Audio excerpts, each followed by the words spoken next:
Kimsedardır bir dögün çörük iýmäge, kimsedardır ece kakı diýmäge, kimse arzu eýler günü görmäge.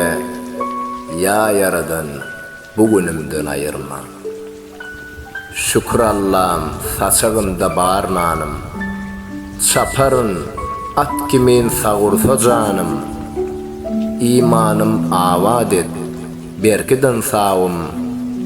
Ya yaradan pek yolumdan ayırma.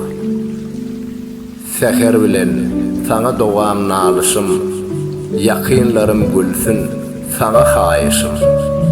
Sazlık ver, beglik ver, göğün hoşluk ver. Nefsim doyur, halallıktan ayırma. Gözümü kör etme, göreyim ağzı. Doyur oyun, dolur oyun mätäji.